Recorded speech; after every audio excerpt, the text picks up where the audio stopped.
Yes, much. Yes. Yes. You're back. Perfect. Okay. So I was saying, I'm an honorary alumni at Howard. You know, all my friends went there, so I was there during the weekend. Every weekend, a lot of people think I went there. Classroom. I recently saw you post a photo of Howard Bison shorts. I was like, So get back to your question. I don't really have a different approach to when I'm signing a songwriter versus an artist. I'm following my gut, you know, 9 times out of 10 or 10 times out of 10. I'm just listening for something I feel. And when I feel it, it doesn't matter to me if you're an artist or a songwriter or vice versa, because a lot of times I've signed people who were originally songwriters, and then some were artists and then ended up writing for other people. So I'm just listening for the talent. You know, when I'm listening to music, you know, when I signed Party Next Door, he was the artist Party Next Door. And I just heard some songs that I loved, in particular one. And after I heard that one song, it was just the story, and it had captivated me so much that I was just like, I have to work with you. You know, I'll do whatever to figure this out. He didn't write for someone else for about 3 years. I had begged him to go in the studio with Rihanna for probably 3 years, 3 to 4 years. And then one day he called me and was like, "Hey, I'm ready." But I was signing him, you know, I believed in him as an artist. I just believed in, you know, what he did creatively. It wasn't solely based on writer, if he was an artist. It was just more what I felt, the way the music made me feel. Right. Thank you. What do you think the future of breaking songs will be, with a limited club scene and less social events taking place due to COVID-19? You know, we're in interesting times, obviously. I'm going to err on the side of this won't be like this forever. So I think that, you know, hopefully sometime in the future, things will be back to normal. So you will have some of the normal ways that songs break. But, you know, just with the current situation we're on, there's a lot of music coming out. Every week there's another project coming out. There's so much music being put out there. So it's so many different ways for things to break. Obviously, now you have the TikToks and Trillers and those type of platforms. But I think the youth are always excited about new ways to bring music to the forefront. It's all based around music. Music is universal language. So I think there'll be newer ways that music is broken probably in the next months and years. But I think you'll also have a combination of just the good old ways of radio, clubs, you know, all of that good stuff. But you'll also see ways as technology increases and delivers us. You have to be across all of them. You know, if you're living in the past of just doing things like your old traditional way, you're going to get left in the past. So, you know, I have my ways that I discover music, but I'm constantly reinventing myself of how, you know, I'm looking at things and areas I'm looking to for new music and new talent, because you have to adapt as the world adapts. Keep up with everything. Definitely. And speaking on you and reinventing yourself, how have you incorporated your sense of authenticness and rawness throughout your career path and previous roles within the entertainment industry? You know, there's only one you, so you can only be you. Right. That's a fact, yeah. Can only be you. I've always tried to, you know, I've always tried to soak up as much as I can from people that are around me. Did I do that? That's not me, is it? When I get chance, I be fast. Don't use no brakes on Where's me. the music coming Ryan. from? Ryan? I Yeah, think that was from my computer. that's okay. I mean, new technology.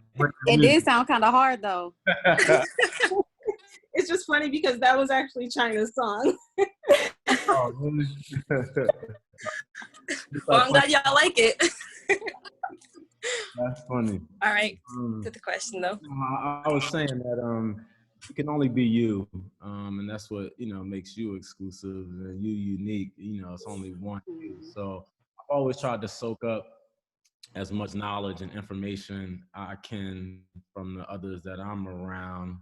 My mom always told me, if you're the smartest person in the room, you're in the wrong room. So I try to take things that I learned from people on the daily, but also just do it in my own way, the way that feels, good to me, that feels authentic to me. I never was out to try to be someone else. I was always inspired by, the Gamble and Huffs,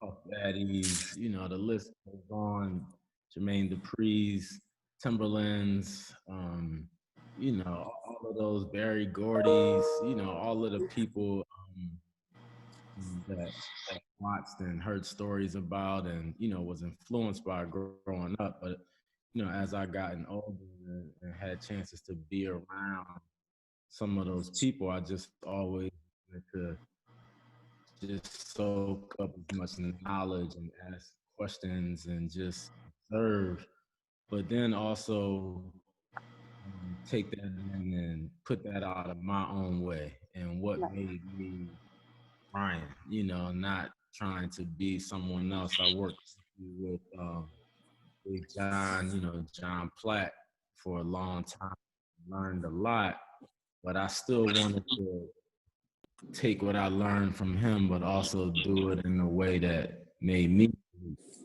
So, I don't know. I think it's the Philly in me. Just being, real to myself. But I've been around the music business for a long time. I was born in it, so I never felt.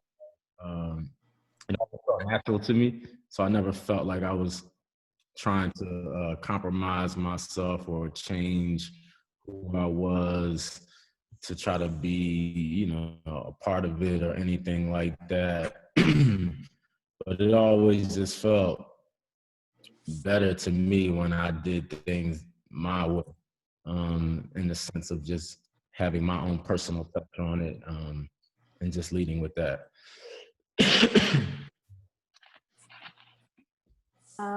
Thank you. Next question is, what books are you currently reading? And if not, what is a book every person wanting to enter the industry should read?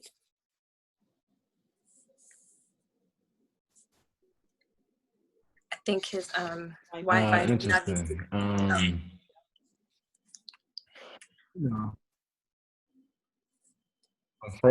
frozen again. Yes. They don't want us to get these gems from you. That's what it is. They don't want us to be great over here. I can't see you, but we can hear you though. We can hear you. Yeah, I'm frozen again. Y'all got me moving around.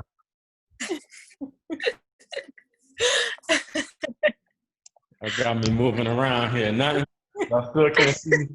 We still can, but we can hear you. We can hear you though. I don't know what's going on with the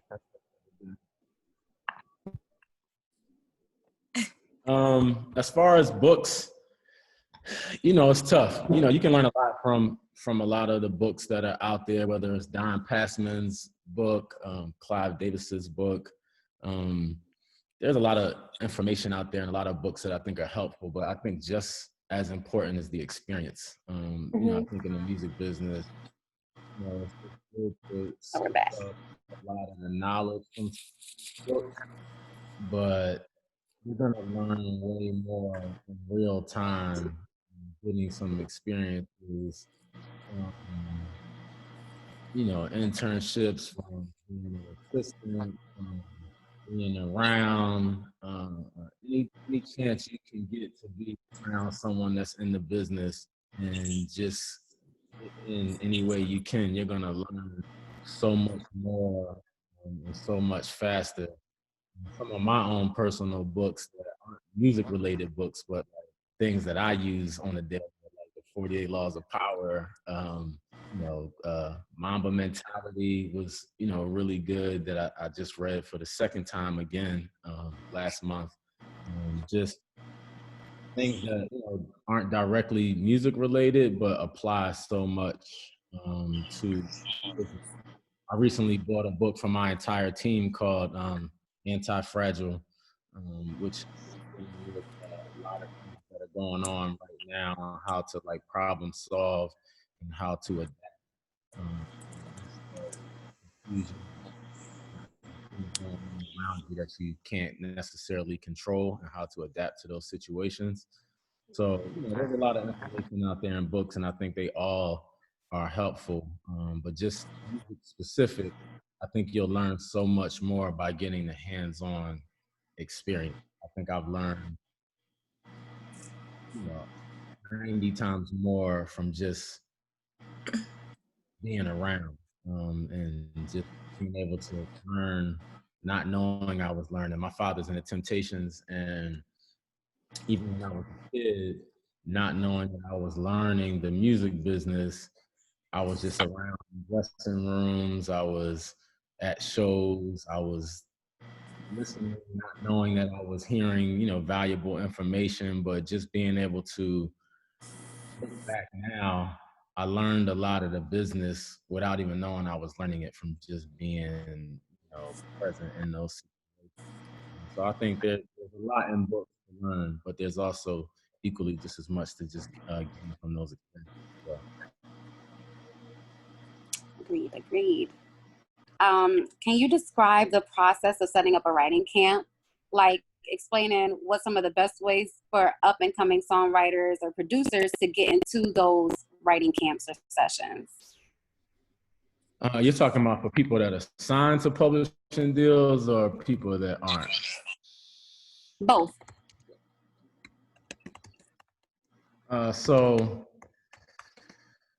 So from my team, organizing a writing camp is like, it's grueling. It's a grueling process. It's a lot of work. It's a stressful situation, but the payoff is great.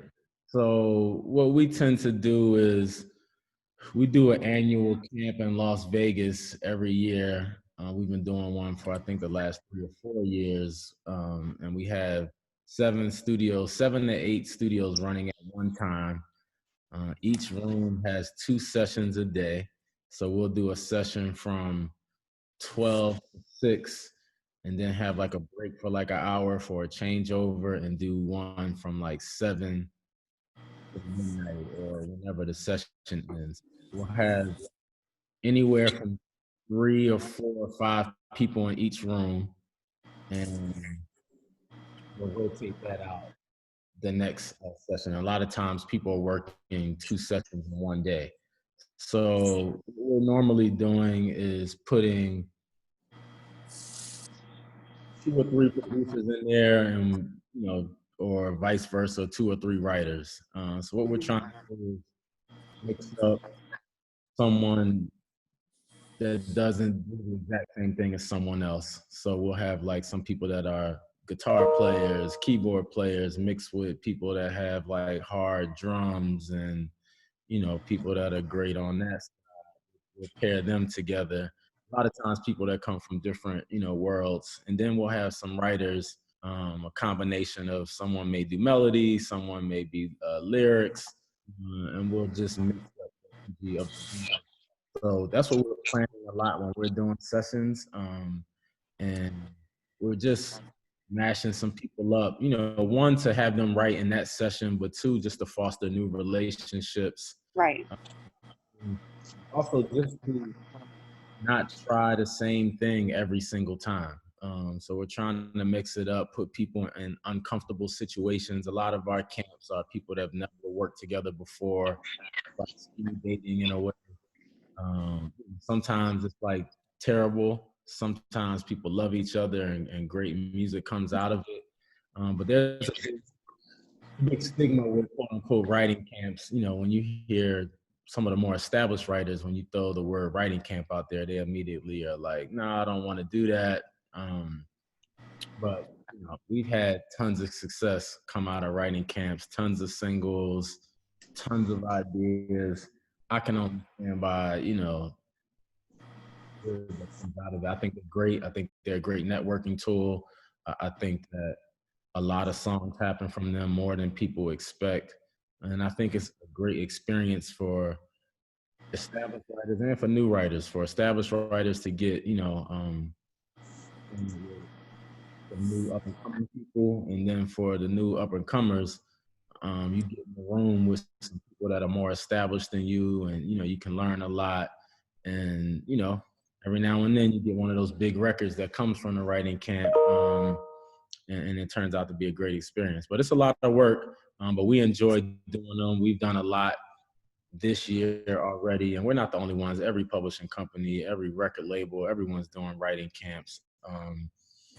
You know, it's part of the process. In Nashville, they don't call it writing camps per se, but everyone's going around writing with each other every day doing writing sessions. So it's all pretty much the same thing. But I think it's great to do. The next question. You're walking down the aisle in the grocery store and see 20-year-old Ryan Press. If you could give him one piece of advice to avoid doing in his career, what would you tell him? He's like a lot.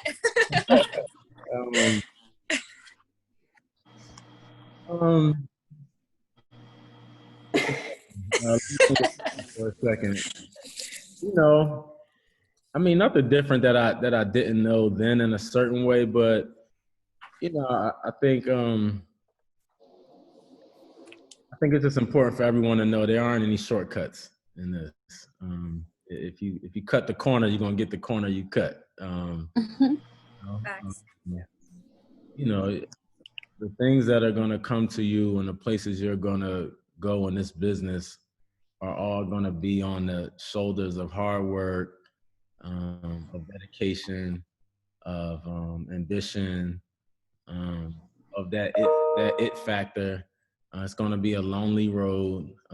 I think that's something I would tell myself. You know, when you're on this journey, it's actually something Kobe Bryant said in his book. It's a lonely road, you know, and it's not meant for a lot of people. So you got to be willing to walk in that path and know what's meant for you is going to be for you. Require a lot of sleepless nights, a lot of sacrifices, all of those things. You know, I always was ambitious when I was younger, so I don't feel like I ever approached it in a different way. But just looking back, I didn't know that I would have to make as many sacrifices as I've made. I would do it again. Yes, I regret any of it, but you know, the music business just sounds like this big thing out there that you have no idea what it is at that age. As I got further and further into it, it was bigger and more than even I thought back then. It was just, you know, I was operating in my little box in Philly at a certain time, and it felt like the world was bigger and bigger and bigger. Even at this point, it's just like it's so much more to do. I think that you've done a couple things. It's like you haven't done anything, and there's so much more to do. You know, a little long-winded, but I think that's, you know, some of it that I would say for sure. Thank you. That was really valuable advice. So, Absolutely. reflecting over the years, what would you say were your biggest barriers being Black in the industry, and how were you able to overcome that or them? In the beginning, I was working for myself, and I had started my own company, so I didn't necessarily feel those barriers in the beginning of my career. You know, I was working for myself, had my own company going, myself and my best friend, and we had a production company, and we were producing a lot of the music property and had like all of these artists, you know, that were all from Philly, just like us. So we were in a box or a bubble, I would say. So I didn't really necessarily feel those things in the beginning, but as I started to expand and like move into more of the corporate space, it was a tough transition because I was coming from, you know, working for myself and just doing things my way without having to ask for permission or anything like that in my own particular style. But then I walked into a building and I didn't see a lot of people that looked like me. And immediately, you know, you have to adapt to, you know, your environment, like that. And I would say as I started to grow in the business, it felt like the road is just harder. You know, the cliche statement of you have to work, you know, twice as hard, you know, and you have to, you know, double the amount of output and all of those things that you hear, and we accept as like just being normal. You know, a lot of those things are real. And I think that's a lot of hurdles that a lot of people of color face, not only in the music business, I think a lot of the corporate space. So I don't want to make it sound like that's something isolated to the music business. I think those are some of the realities that a lot of us face corporate world in general. But I think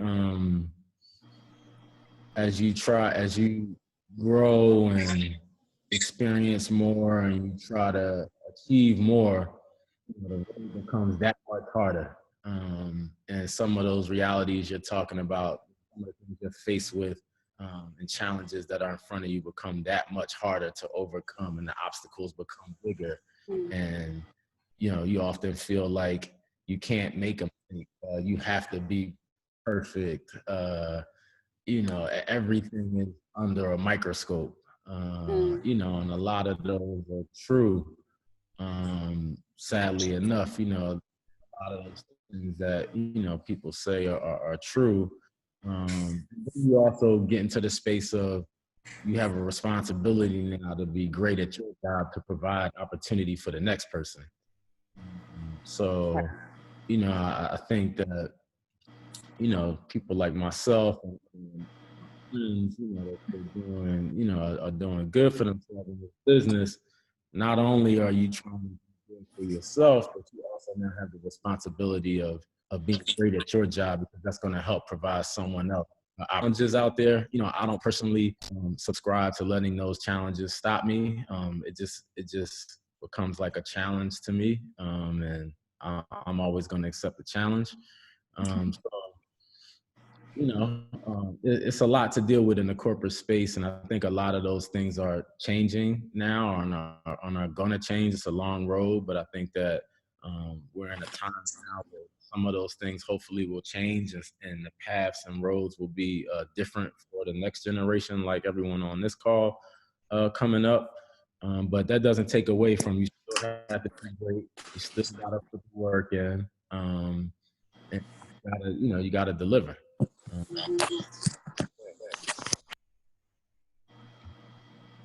You mentioned that you had different positions throughout your career. Could you please describe key skills you have used to maneuver through different positions, and what ways do you strengthen those skills? Can you repeat that one more time?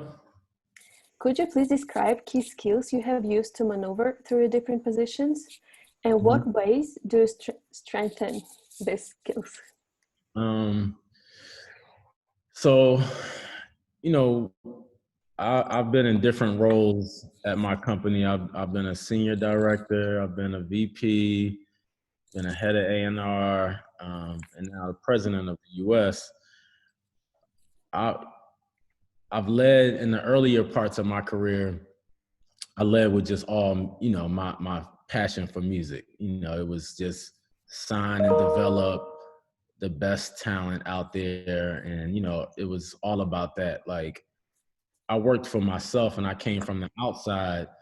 So when I got into a building, I felt like a lot of people were comfortable. It was like, oh, you're used to like, getting a paycheck every 2 weeks and, this is comfortable for you. I'm like, I'm used to making some money and paying my bills for 6 months and, you know, having that stress of like when the next time I'm going to get another check in. So my motivation, I felt like, and my passion, I just felt was different. So when I walked in a building, I was just like, oh, this is easy. Like people are just on lunch breaks, they just hanging out, this is like funny for them, like they're just cruising, they're in cruise control.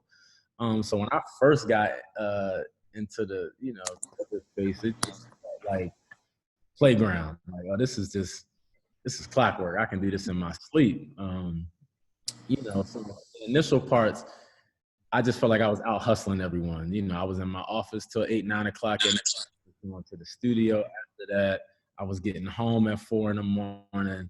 I was falling asleep with my clothes on, not even turning the lights on, waking up, do the same thing again. And that's New York City anyway. But I just felt like in the beginning, I was just hungrier than a lot of people.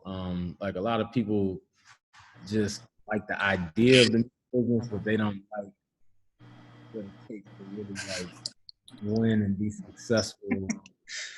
The hard work scares a lot of people. So that part came natural and easy to me and helped me get to a certain level.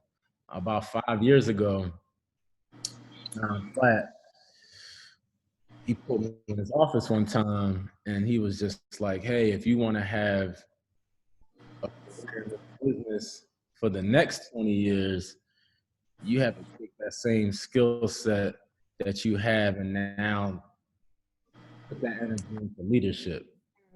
And it's just like, you don't want to be the old guy trying to sign and develop, young people life and hanging on. You want to be a A&R, by choice. And you want to do that when you have a choice, but you want to now grow into being a leader. And how do you motivate people? And how do you help, how do you help others have success? How do you help others become the next you? How do you get the best out of younger people? How do you hire the right people? How do you motivate a company? So I started to shift my approach a little bit, this was 5 years ago, into investing, time and energy into that. So that involved getting an executive coach, that involved doing different help team build and spend more time with people on my team and help them be better at what they were trying to do, and pour a lot of energy into others.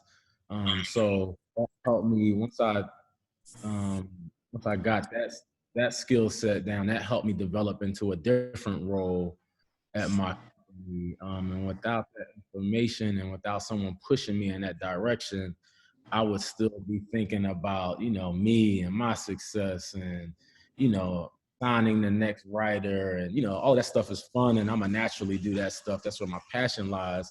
But it's really about like who on my team signed and developed the next person, and are they developing into the next big A&R, and delivering for other people. So, at different times in my career, I've had different things that have helped me, transition into different positions. But in the beginning, one thing, and I think midway through, I had to shift my focus to where I'm at now and do the necessary work. And it's an ongoing thing. I'm still participating in executive coaching. I'm still speaking to people that have done it on a high level consistently. I still call on my friends. I speak to Ethiopia on the regular. I speak to John Platt on the regular. I speak to Jay Brown on the regular. I speak to tons of people who I get advice from and ask questions at the end of the day. We're all learning jobs to a certain degree. So we have some with each other, but it never stops. You're never at a place where you feel like you just know it all, and, all of that stuff. You have to keep continuously doubling down and investing that energy into like getting better. So that's what I try to do all the time. Kind of have to be like a student to the game. Yeah. Always. So you touched on having an executive coach and a couple of different practices, but what are some daily practices that you do in your personal life that translate to success career-wise? Success, excuse me.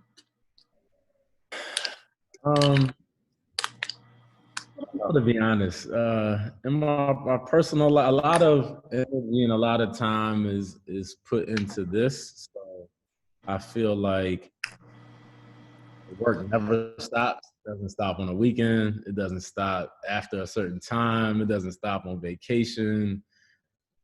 Unfortunately, when you sign up for this, there aren't any boundaries, it feels like. And I'm always being told by my executive coach, like, you need to create some boundaries. And I'm just like, it's just impossible to a certain degree. So I don't know. My work and my personal life kind of bleed into each other. So I think just the conversations and just communication with other people, we're constantly trying to like sharpen each other. Surrounding myself, I would say in my personal life, surrounding myself with good people and people that bring something to the table. We all are like equally yoked and have a lot to give each other. Network is your network, is your network. So, I'm on the phone all day, just talking to friends with trading ideas. I just did a Zoom with myself, Walter Jones, Omar Grant, and Shani Gonzalez, who we all came up together. And all we were doing on the call was just talking to each other about different things we're facing. What are you facing in your role? How can we, it's about anything. And all we're doing for an hour or two is just trading different situations or different things we're facing and giving each other just information, ways to handle. What are you seeing at your company? What could I be doing better here? So a lot of that is being done with my friends all the time, daily. It's a lifestyle at the end of the day. If you want it, you're going to be tied up in it 24. So my brother's in the music business. My little sister's in the music business. So the conversations are just music related all the time. Plotting on something, trying to figure something out, doing calls on the weekends. Myself, Troy Carter, Sean G, and Jay Irving have like a call we do on the weekends.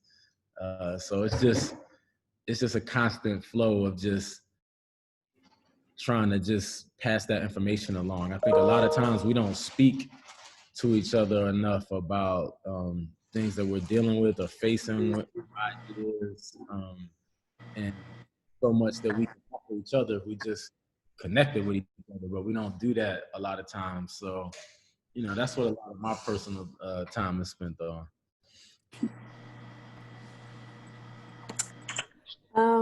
What was the first thing that you learned working as an A&R? The first thing I learned working as an A&R. It's like so much. I guess I would say I was A&R'ing before I even knew what I was doing as an A&R. It's funny because he's standing right here, but myself and Chad West got into the business together, and we had a studio where artists came and we worked in our house. And even though I was managing him, I didn't know we were both A&Ring at the time. And I guess the early things I learned is you have to have an artist's trust. Before you can, that's a fragile thing right there. The trust of an artist or a creative person, and you have to build that trust. It's probably the number one thing I learned early, that you have to build that trust with the person you're side by side with in your A&Ring, whether that's a artist, a songwriter, a producer. You can lose that thing like very quickly, or it can expand in an organic way. That trust. You know, when I saw Mike Will in 2010 or 11, you know, I had to work to gain that trust. And a lot of times it was like, stay out the way. Don't do anything. Don't say anything. You know, Mike, you're right most of the time, you know, like it was just like, let me not say anything. You know, so a lot of times it's just like instincts of knowing when to insert yourself and when not to, because some of the best genius A&Ring is literally getting out the way, and letting someone be great, you know. But sometimes, you know, you do have a thing here or there to offer that's valuable, but without that trust, you can't just jump up in there and just say, hey, you need to do this, you know, you need to do that. You know, it's just a hard place to really like get in that circle of trust. So a lot of times artists will respond to like you just being there and showing up. So, you know, artists feels like they work way harder than you, or a songwriter, you're not gonna get that trust. But if you're in the studio with someone consistently, if you're leaving the studio 6 a.m. with them, and you're side by side with them, if you're going through that daily battle with them, and they can feel that, and then you start to gain that trust, and then that allows you to say like, hey, I think that line right there should be the hook, excuse me, or I think it's right to the second verse, or whatever the creative input may be. But you know, creatives are going to respond to feeling your energy and your passion and how much you're dedicated to it. You can't just bounce out and feel like someone can respect you have an opinion about what they're doing. So I think I've always been able to connect with a lot of creatives because I put the time and the energy in and showed up. And showed up not when it was good, but showed up when it was bad, or in the beginning stage as well too. Not just there for like when it's the number one song on the charts and it's like, hey, let's celebrate. But you're there in the grind when no one is calling. When I first started working with Priscilla Renee, no one was answering the phone. No one wanted to do sessions. Like, I'm begging people. I'm calling, stalking. I remember I was trying to get her in with Rodney Jerkins, who was a friend of mine. And I'm like, Rodney, you got to get in with this new writer. She's the best I ever heard in my life. You got to get in. And like, he's like, okay, whatever. I called my boy one day and he's like, yo, I'm getting my hair cut. I'm sitting here right next to Rodney. I was like, word. I'm like, yo, tell him about this girl, Priscilla Renee. Like, yo, like anything. Like, I was going hard. So like, creatives feel that, and they know what you're putting into the process. So I just feel like the most important thing is you got to establish that trust, and it has to be real. Just circling back, you know, when we put all that work in with like the Young Guns and all of that stuff, you know, and Freeway, you know, we were around. I was driving them to New York to radio interviews. I was going to get food. I played every role that I was, you know, that was available. Like, oh, y'all need a ride, I'm the driver. Y'all need a deal worked on, I'm the manager. Y'all need, you know, y'all need some food, I'm gonna go get the food. Nothing was too big or small for me to be around the process. And that led to being in the room with Jay-Z and Dame Dash and Biggs. And that led to them having me around hip hop and G and Shalik Berry and Lenny S. And all of these people, you know, those that trust that they knew they could depend on me and like just other situations. And then that led to music. But I was available for whatever role. I had no ego with it, you know. The ego was not for me, you know, like I had no ego about anything. I'm here. I want to be around as much of the action as possible. I'm doing whatever role. And then once that trust was established and they knew that, you know, I could depend on me, then we would be in the studio and I'd be like, hey, you know, sample this and we should make this into this song, and that turns into No Better Love. And then when that song comes on, I'm like, hey, you should say this line to start the verse, or just things like that. It just led into those things. But that was all from that trust being built prior to. Exactly. So how do you balance your time between signing and nurturing upcoming talent and keeping existing bigger artists happy? Tough, you know, that's why you have a team, you know. I have a team of like 15 people, so it's not just me by any stretch of the imagination. I have what I feel like is the best creative team in the music that I work with that make me look better than I actually am. But I personally have to manage my time with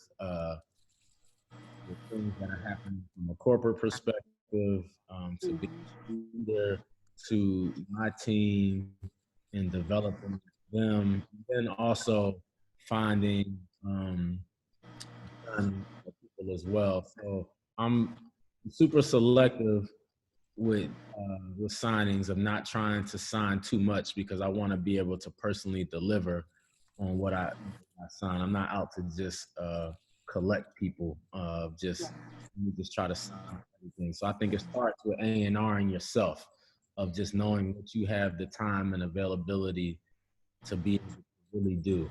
These are people's lives at the end of the day. This is not like names on paper. These are real people. You take on that responsibility when you sign someone. I've never signed someone and not thought that they weren't going to be the biggest thing ever. Whether that's happened or not, that's my approach. When I'm signing you, you could be a songwriter that, you know, have one placement, an artist that's unsigned. I feel like you're going to be the biggest out there and have a #1 record and have another #1 record. And if it didn't happen yet, it just didn't happen yet, but I still believe it's going to happen. That's just my approach. So I think when you have established artists, they don't need so much of your time on a day-to-day basis, but they do need you. They do need you to show up in certain moments. You know, like Rihanna didn't need me to be around for, you know, 364 days of the year, you know, but that one moment that led to work is what my, you know, what was my input into the situation. So I think, you know, certain artists, when they get to a certain level, they don't need you every moment of the day that the developing person needs, but you do need to show up in those real moments and come through. You know, I find the Pop State, and, you know, he just had a huge debut. So happy for all of that. So happy. I know he's happy. So happy for his family. And it was a good project. Yes. Great project. You know, I didn't need, he was great on his own, you know, but I happened to put two producers together and they made the beat that turned into the Woo. You know, that's the moment that was there for me to show up. I went and got something from Sway Lee and gave that, you know, to Stephen Victor, and we put that together. That turned into the song Creature. You know, those are like special moments that you just got to show up for the people, you know, you invest in, you do business with, but it's not based around being like that person every single day. It's like, hey, when it's go time, this is what I signed with you for, and now it's time to deliver. And I take pride in being able to deliver for those people. But on some of the more developing things, it's more time and it's more energy, because you have to develop the skill set, get them into bigger rooms, get them around other people. And that's not just me. I'm leaning on the team. We like to approach things from a team approach of just like, hey, 4 or 5 A&Rs can work with this specific writer or artist, and let's all bring different opportunities in to make it the best experience for the person that's signed to us. But I just try to keep that approach that this isn't a name on a paper. Once you're signing someone, it's a two-way street, what you have to put into it as well. And it's on you to help deliver for them. And I just try to keep that approach with everything I do. Do you agree that success in the music industry is a good combination of talent, hard work, hustle, and destiny? Yeah, I mean, I don't know how success happens, without those. I think people like to think that people get lucky. And like there's this thing of like he got lucky. But then you're saying that like 5 or 6 times, like, man, he just got lucky. He just got that's a skill someone has. People are putting in real work, and it's hard to stay in this business a long time. The game is changing so much. Technology is changing. People that run companies are changing. Music is changing. 3 or 4 years ago, they were getting rid of all the Black employees. Like, hey, urban music, quote unquote, urban music is R&B is dead, and then streaming hit, and it's a whole nother picture just like that. So things change so quickly, and something could be the next biggest genre tomorrow. Who knows? But you have to be able to adapt to the different changes going on in the business and constantly reinventing yourself. That's one of the things in the 48 Laws of Power of just like, knowing how to recreate yourself. But, you gotta have passion, you gotta have dedication, you gotta foster and build relationships. This is a relationship business, and knowing how to surround yourself with people that can hold you up. A lot of my friends are naturally my friends, but we also are in positions to help hold each other up. So one of my friends might be working on Rihanna's album. I have songwriters. The other one may be managing the Migos, and you have that access. Another one is running Spotify, which was Troy Carter at the time. Another one of my friends is at L.A. Reid's company. So we have all of these things that we can all bring to the circle, and it's just like, how do we help each other out in these situations? Me, I work with songwriters and producers, so I have songs and writers and producers all the time. So they have projects. I can say, hey, here's Tay Keith, here's T Minus, here's Murder Beats, here's Mike Will, here's 808 Mello, here's JW Lucas, Don Cannon, I have all Southside, all of these people, Section 8 that I work with.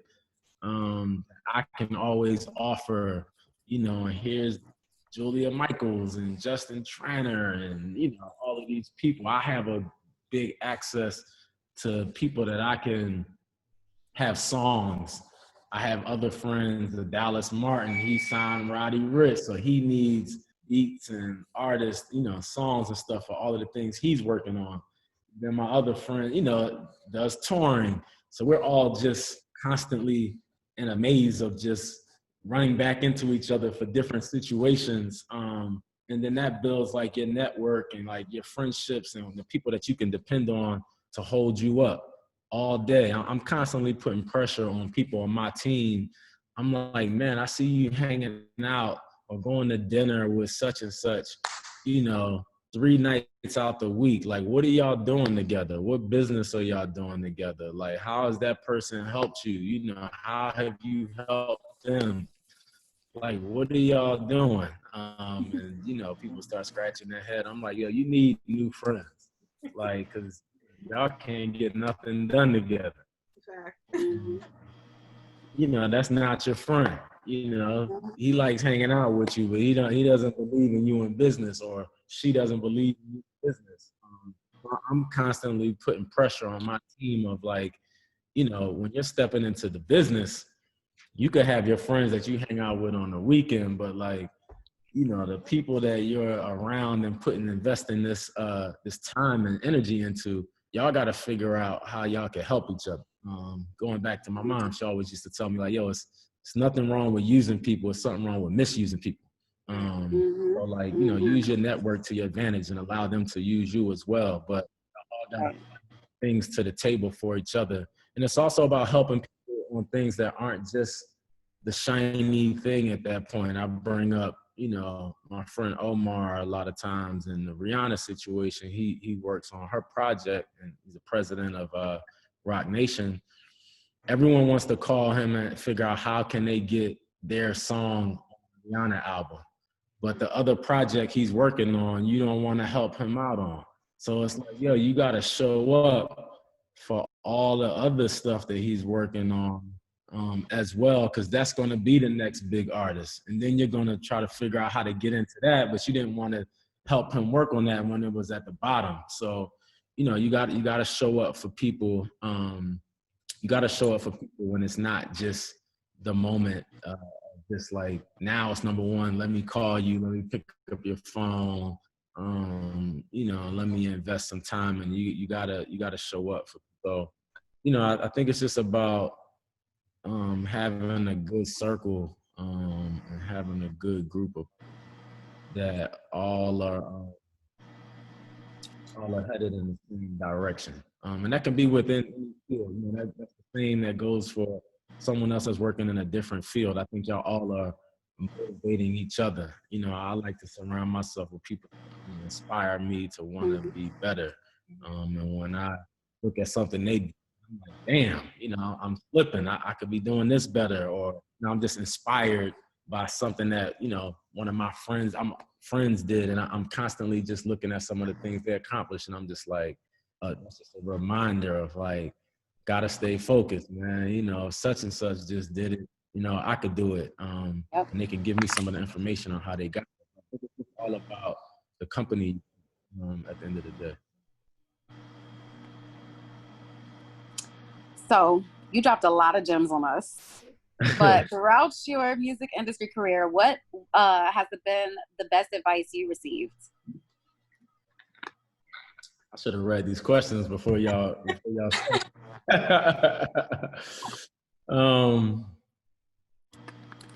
I've learned so much. It's hard to put into one. I think one that I learned early on is that you don't get what you deserve, you get what you negotiate. And I learned that early on, and I think I'm still learning that today. That's just like a constant thing that comes up in different forms. My life, this individual. I think that's just an important gem. Just make sure you always just understand that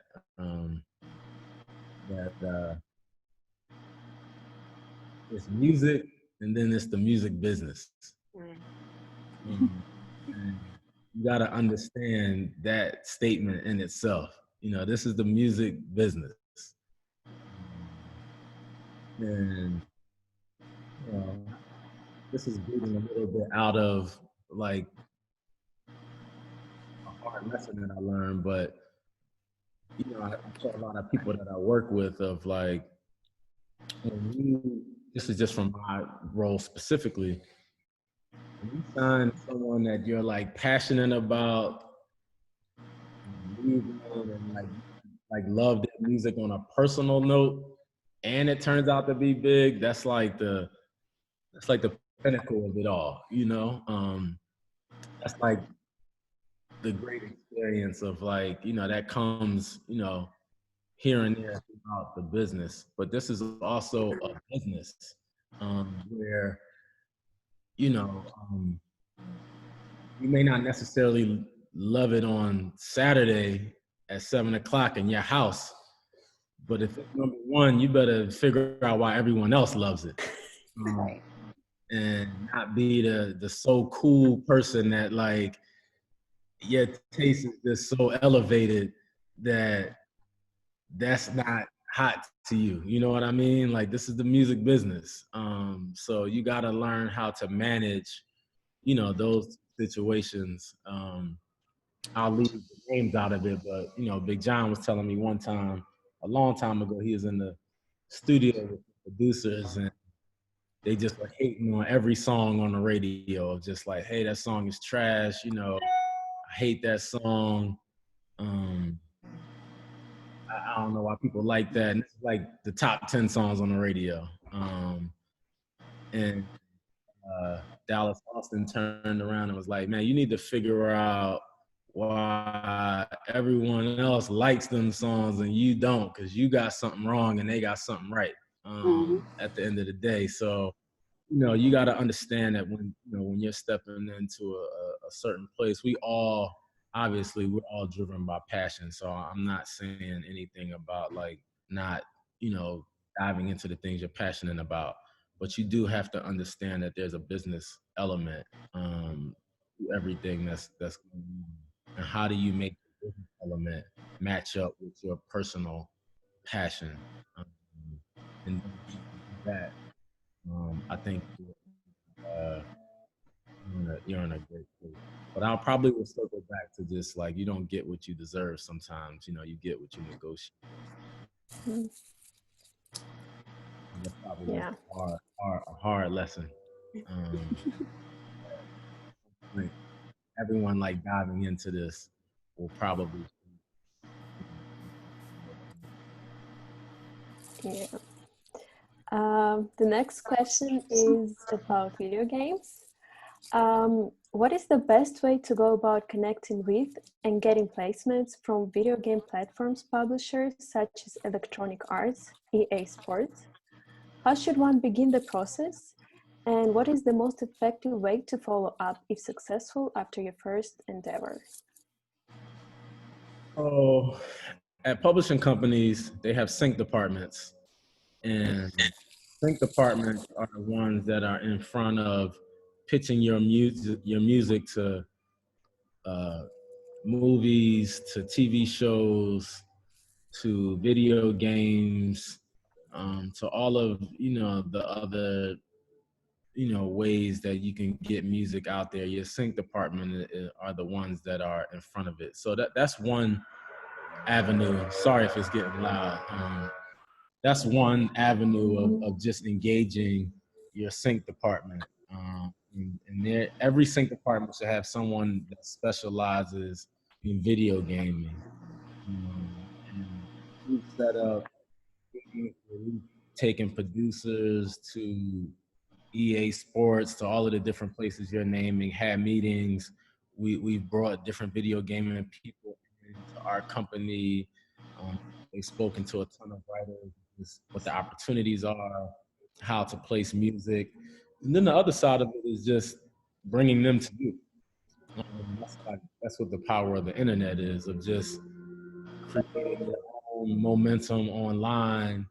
And a lot of times they're trying to get on the pulse of what's hot and what's current. So they're watching what's going on the internet as well.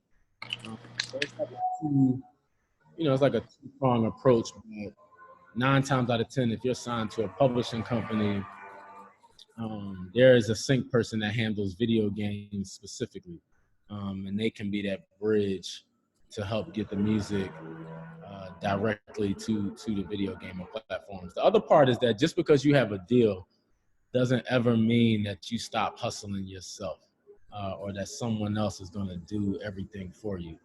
you know, when you do any type of deal, a record deal, a publishing deal, like they're just a part of the puzzle. You know, we're just a member of the team.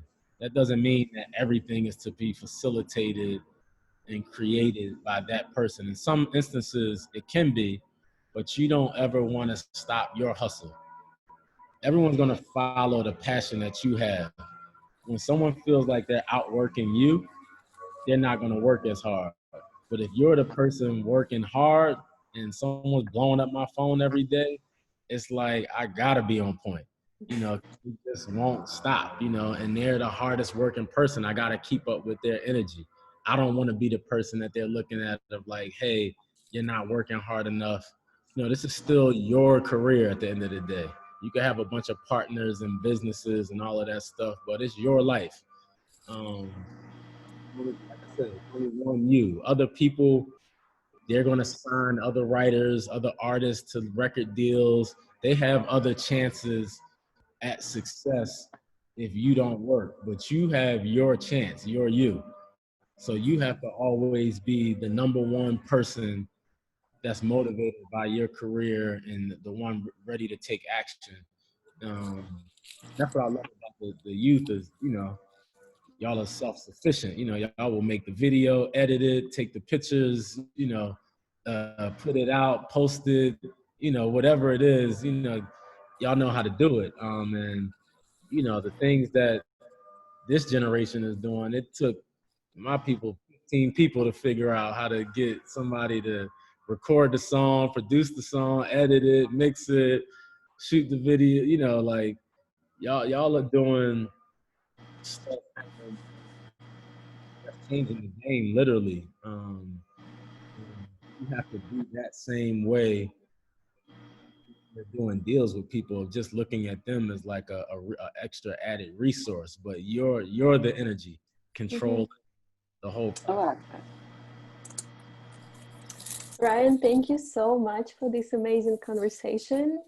I think it's time to slowly wrap up this amazing Q&A session. And on behalf of all international people out there watching us right now, I wanted to ask you, what advice can you give to international students who want to enter American music business?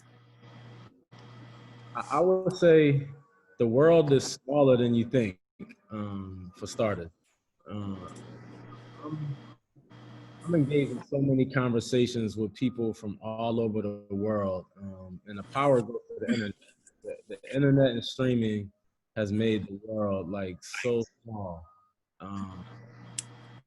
I'm constantly on DMs with people from all over the world, just sending music, people popping up on different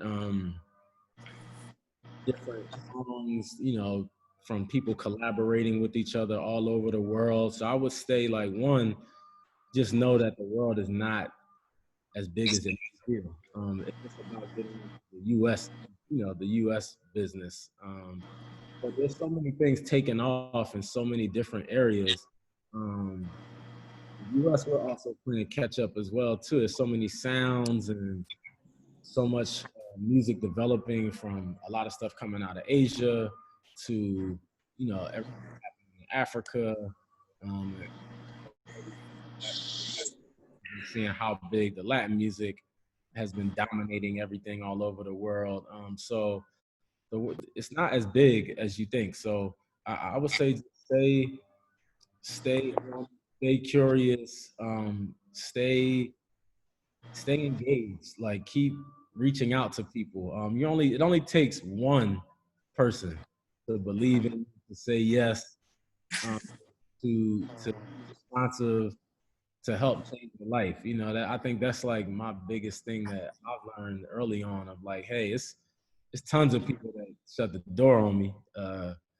But that one person that opened it is why I'm here. And, you know, a lot of things thrown at you and a lot of, you know, non-responses, but it only takes that one person to really open that door. And then you just got to be ready to kick it off the hinges when it gets open. You know, so I would say just stay active, stay engaged. And also, just there's things that are happening in your local markets that can contribute to changing music like in a real way, and already has so many times over. But I just think with the world being so connected through streaming and through all of these different platforms, it's easier to engage with people. It's easier to connect with people. I used to drive from Philly. I used to take a day off from work. I used to pay $100 to fill up my gas tank, pay $100 to park. I used to put money on food while I was there. So I would lose the day of work, spend like $300-400, all to have one meeting with someone who will have me waiting in the lobby for 2 hours to get in their office, and they would just say like, "Oh, you bought a CD? Can you leave that and I'll listen to it, and I'll call you back." And that meeting took 3 months to get set up. So that's how hard it was to get to the person at the time who was inside one of these buildings. Nowadays you post something, you DM somebody, you like a comment, you put something funny on someone's comment, like whatever it is, and you're talking directly to that person without having to spend $1, get on a flight, drive anywhere. So it's different, man. It's a different world out there from the path I had to take.